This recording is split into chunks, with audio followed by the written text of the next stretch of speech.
यहां गीधराज जटायु से राम जी वात्सल्य लेना चाहते हैं। लीजिए आप सुवन सेवा सुख मोह पितु को सुख। पितु को सुख का मतलब क्या है? वात्सल्य लेना है। नहीं, किससे लेना चाहते हैं? जल्दी बोलो।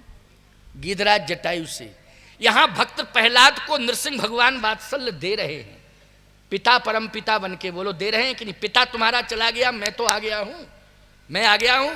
ये अन्यायी पिता था, वो चला गया, लेकिन मैं परम पिता पिता बन के आया हूं। अब मेरी गोद में मैं तुझे वात्सल्य दूं। तो नृसिंह भगवान ने गोद में ले लिया और चाटने लगे प्रहलाद के शरीर को। ये वात्सल्य देना है कि नहीं? लेकिन यहां तो राम जी कहते हैं कि आपसे मैं चाहता हूं वात्सल्य, आप मेरे पिता बन जाएं। तो डिफरेंस है कि नहीं? बोलो भाई, अंतर है कि नहीं? मोरे जान तात। अन्याय के खिलाफ आवाज भक्त प्रहलाद ने भी उठाई थी और अन्याय के खिलाफ आवाज गीधराज जटायु ने भी उठाई। बोलो, उठाई कि नहीं उठाई? लेकिन यहां स्थिति क्या बनी? मोरे जान तात कछुक दिन जीजे, लीजिए आप सुवन सेवा सुख मोहि पितु को सुख दीजे। आहा, मोह पितु को सुख दीजिए, पिता बनकर के आप मुझे सुख दें। गीधराज जटायु ने कहा, पिता बन के? कहे हां। जटायु जी ने कहा नहीं, इसलिए कि मृत्यु के समय आप आ गए और मुझे यह सौभाग्य मिल रहा है। आपने दशरथ जी को पिता बनाया था, लेकिन मृत्यु के समय यह सौभाग्य उनको नहीं दिया। उनको भी तो पिता ही बनाया था। इसका मतलब है कि आपका पिता बनने में घाटा, आपका पिता बनने में घाटा है। क्योंकि दशरथ जी पिता बने थे, बने, आपने बना लिया, और बना लिया तो मृत्यु के समय आप नहीं रहे। कहां रहे? चले आए आप। वो आपको जानकारी भी थी कि पिताजी तड़प रहे हैं, लेकिन कंडीशन ऐसी पैदा हो गई कि आप वापस नहीं जा पाए।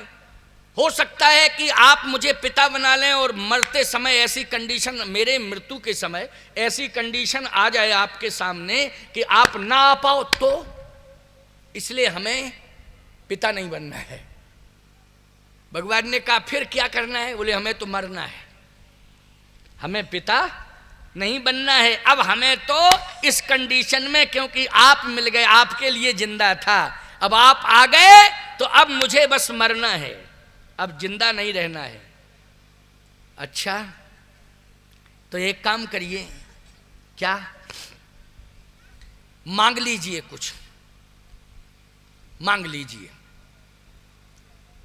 सावधान, पक्षी संस्कृति, खग संस्कृति पक्षियों में होती है। क्यों?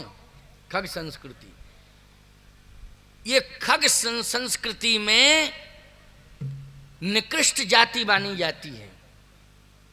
बोलो, खग जाति में ये निकृष्ट जाति है।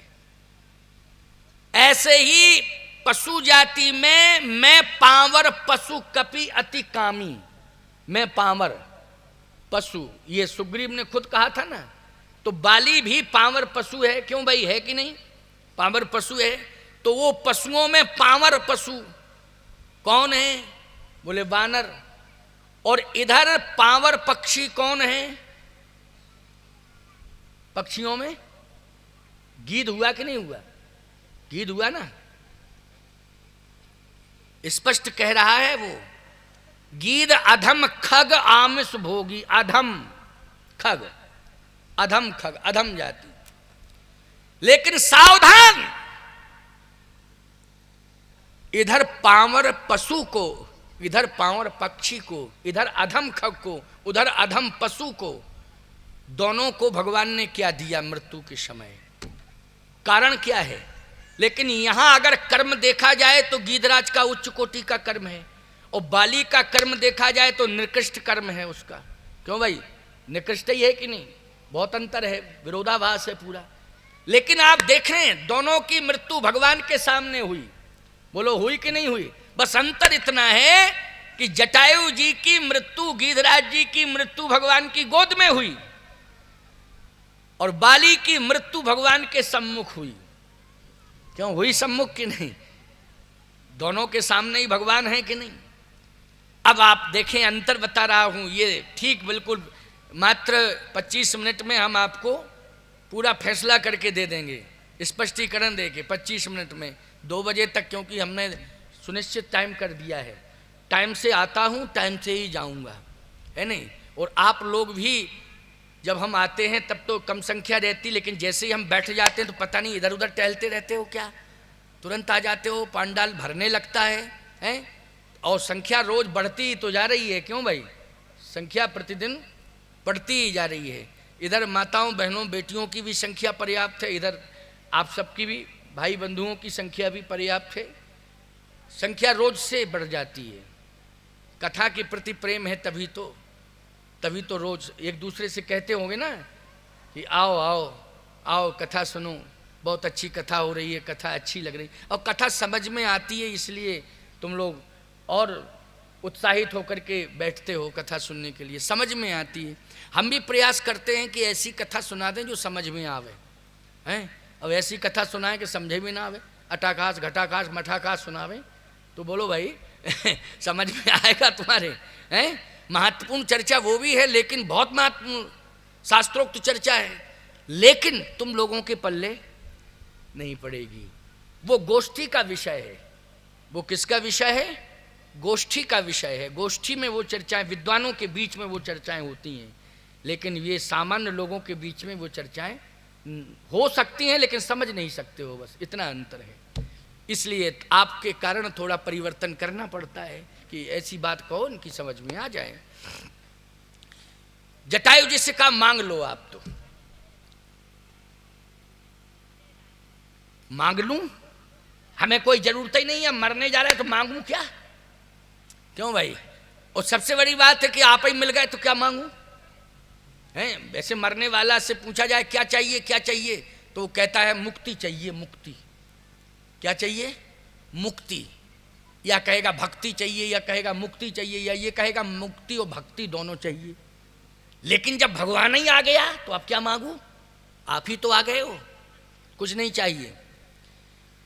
भगवान बोले सुनो, मैं दे रहा हूं तो एहसान नहीं कर रहा हूं आपके ऊपर, कुछ मैं दे रहा हूं तो आपके ऊपर एहसान नहीं कर रहा हूं। आपका कर्म इतना उच्च कोटि का है कि मैं आपको दे ही क्या सकता हूं। वाह क्या बात है साहब, कर्म इतना ऊंचा है कि मैं दे ही क्या सकता हूं। जल भरी नयन कहत रघुराई, तात करम ते निज गति पाई, तात करम ते निज गति पाई।